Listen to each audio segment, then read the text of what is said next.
नमस्कार दोस्तों, स्वागत है आप सबका मेरे चैनल पेनी पॉकेट्स में। और आज के इस वीडियो में हम डिस्कस करेंगे कि आने वाले समय में मार्केट कहां तक जाने वाला है। जैसा कि आपने देखा है कि मार्केट के गिरते हुए माहौल में अब 550 पॉइंट की जो रिकवरी देखी गई, जहां पे इस वक्त मार्केट 23,900 के लेवल पे ट्रेड करता हुआ दिख रहा है। अब क्या यहां से 24,000 का जो लेवल है उसे ब्रेक करेगा और उसे ब्रेक करने के बाद वापस 25-26 तक जा सकता है, क्योंकि इस वक्त गोल्डमैन सैक्स, जो कि एक बहुत बड़ा ब्रोकरेज फर्म है, जो विदेशी ब्रोकरेज फर्म है, उसने कहा है कि आने वाले समय में मतलब 12 महीने के अंदर अंदर मार्केट वापस अपने ऑल टाइम हाई 26,300 के लेवल को ब्रेक करते हुए 27,000 तक जाने की जो एक अपॉर्चुनिटी है, जो एक फेज है, उसे तय करता हुआ दिखेगा। लेकिन 27,000 तक मार्केट क्या डायरेक्ट जाएगा? नहीं, यहाँ पे हमें इस बीच के दौरान काफी सारे उतार चढ़ाव और गिरावटें देखने को मिलेंगी। लेकिन इसमें क्या वापस मार्केट अपने ऑल टाइम हाई जाता है तो जो हमारे पोर्टफोलियो में शेयर्स 30 से 40% तक की गिरावट में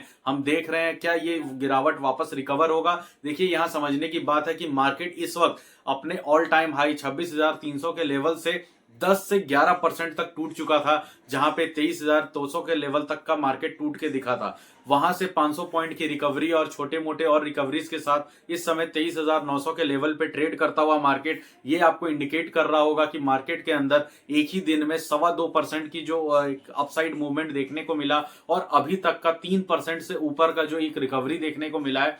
मार्केट में जो टोटल 10% की गिरावट थी, वहां से 30% रिकवरी हो चुकी है। मतलब 3% जो ये अपसाइड ऊपर का मूवमेंट उठा है, लेकिन आपके पोर्टफोलियो में अभी 30% जितनी रिकवरी या फिर 30% का 50 भी लें तो 15% की भी रिकवरी देखने को नहीं मिली होगी। देखिए, इसका कारण ये है कि ये जो मार्केट निफ्टी 50 में और सेंसेक्स में जो 1000 पॉइंट का ये एक तरह से बढ़ोतरी देखने को मिला, ये इस वजह से है क्योंकि ये लार्ज कैप कंपनियां थी और ज्यादातर हम इन्वेस्टर्स का पोर्टफोलियो मिड कैप और स्मॉल कैप शेयर के साथ भरा हुआ है, और खास करके पीएसयू स्टॉक्स के साथ, जिसने पिछले एक साल में काफी ज्यादा अच्छा रिटर्न दिया। और उसके वजह से बहुत सारे ऐसे निवेशक हैं जो पीएसयूज में आधा से ज्यादा चल जाने के बाद ही इन्वेस्टमेंट किया था।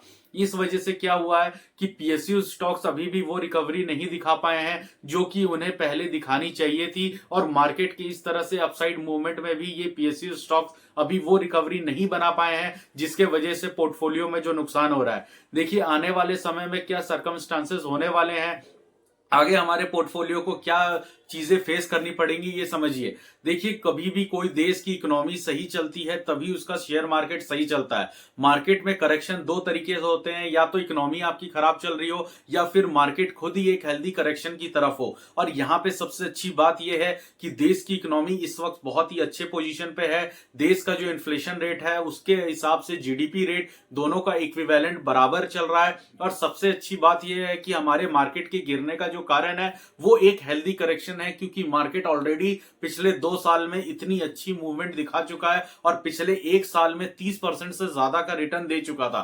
तो ऐसे हेल्दी करेक्शन के लिए मार्केट को पहले से ही तैयार रहना था।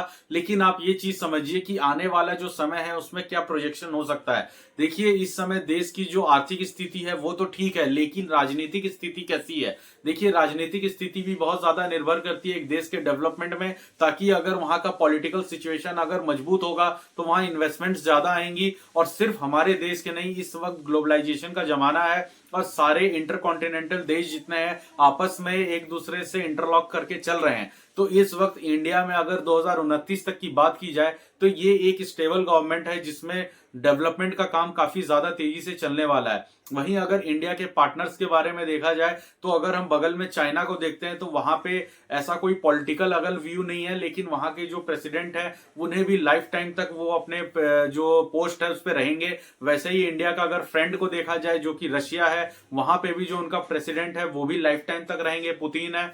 और अगर अमेरिका के साथ इंडिया के रिलेशंस की बात की जाए तो वहां नए इलेक्टेड प्रेसिडेंट चुन के आ चुके हैं, जो कि एक बार पहले भी प्रेसिडेंट रह चुके थे और काफी अच्छी परफॉर्मेंस रही थी उनके काम के दौरान, जो कि डोनाल्ड ट्रंप है, जिन्होंने इस बार का इलेक्शन जीत लिया है और अब वो जनवरी से अपना कार्यभार संभालेंगे। तो उनके ये पोजीशन लेने के बाद जो अगला 5 साल होगा, मतलब अमेरिका में 4 साल का इलेक्शन होता है प्रेसिडेंट का, तो यहां से अगर 2025 से हम 4 साल देखें तो वो भी 2029 तक।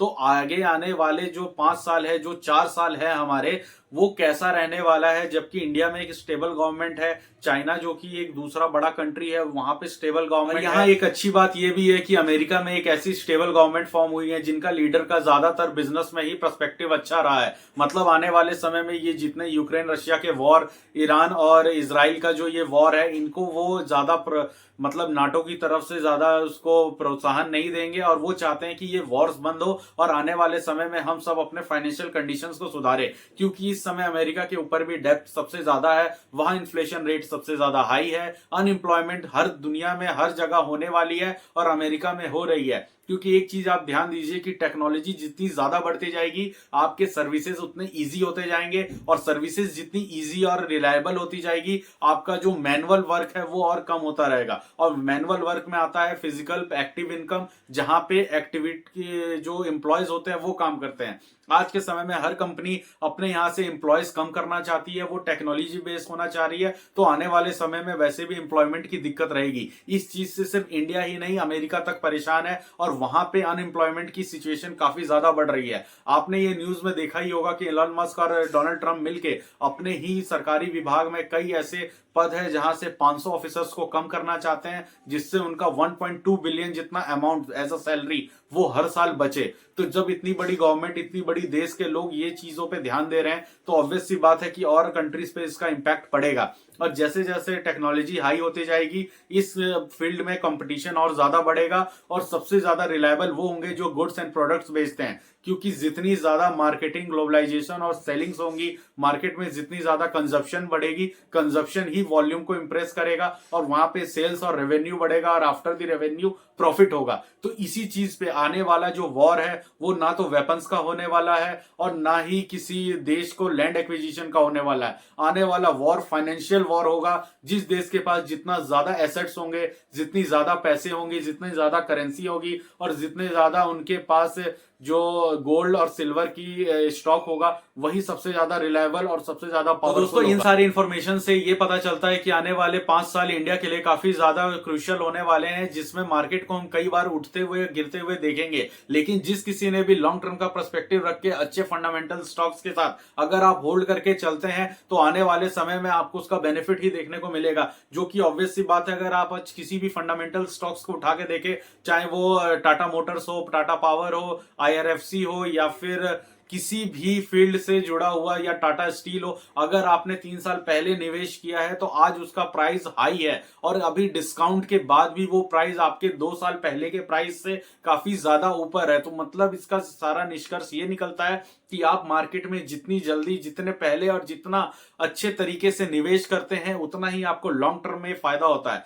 क्योंकि मार्केट के अंदर ये जो करेक्शन है, जितने भी इस बार नए इन्वेस्टर्स आए हैं जिनका ये कहना है कि मार्केट की हालत बहुत खराब है, मार्केट बहुत बुरी तरीके से गिर रहा है, ये इस वजह से है क्योंकि उन्होंने पिछला मार्केट नहीं देखा है, पिछला बुल रन नहीं देखा है, या फिर उन्होंने इन्वेस्टमेंट बहुत पहले नहीं किया है। क्योंकि ये वही लोग कह सकते हैं जिन्होंने अभी तक बुल रन का स्वाद नहीं चखा, और जिन्होंने चखा है उनको ये बात पता है कि ये एक बहुत बड़ा हैवी करेक्शन है जो कि आना जरूरी था। ये एक हेल्दी करेक्शन है जिसके वजह से मार्केट अब अपने नए टारगेट्स की तरफ दोबारा अचीव करेगा। तो जनवरी से ये जो नया साल चालू होने वाला है, यहाँ पे मार्केट का पर्सपेक्टिव चेंज होगा। जितने PSU स्टॉक्स थे, मेरा ये मानना है कि ये जो अपने 40 से 35% के आसपास का जो करेक्शन झेल रहे हैं, ये वापस से उस रिकवरी को पाएंगे और उस रिकवरी के बाद इनके अंदर एक नया रिटर्न बनने की उम्मीद है। और अगर नया रिटर्न नहीं भी मिलता है तो ये अपने पुराने हाईस पे जरूर जाएंगे, जहां पे ऑलरेडी साल 2 साल पहले से इन्वेस्टर इन्वेस्ट करके बैठे हैं। तो ये एक करेक्शन एवरेजिंग का टाइम होता है कि आप अपने शेयर्स में एवरेज करें। फंडामेंटल स्टॉक्स होने चाहिए दोस्तों, ताकि आने वाले समय में आपको उस शेयर्स को लेके कोई रिग्रेट ना हो। इस वीडियो के माध्यम से मेरा पूरा पर्सपेक्टिव यही था कि अगर आप मार्केट में इन्वेस्टेड हैं तो आप लॉन्ग टर्म के लिए उसमें बने रहें। अगर आपके पास पीक पे आपने शेयर लिया है और वो इस समय बहुत ज्यादा हैवी डिस्काउंट में आपको दिख रहा है, तो आपके पास 2 ही रास्ते हो सकते हैं, या तो आप लॉस बुक कर ले या फिर आप लॉन्ग टर्म के लिए चले। क्योंकि समय किसी के लिए रुकता नहीं है, मार्केट किसी के लिए नहीं रुकता है। एट द टाइम ये 30,000 के लेवल पे भी एक टाइम आएगा जब टच करेगा, तो उस चीज के लिए आप तैयार रहें। अगर आपका कोई सवाल है तो आप कमेंट में लिख के पूछ सकते हैं। आप पर्टिकुलर किसी शेयर पे, किसी टॉपिक पे वीडियो चाहते हैं तो आप उसे कमेंट में लिखें। अगर दोस्तों आपको ये वीडियो अच्छा लगा तो आप इसे लाइक करें, चैनल को सब्सक्राइब करें। दोस्तों हम मिलते हैं नेक्स्ट वीडियो में। नमस्कार।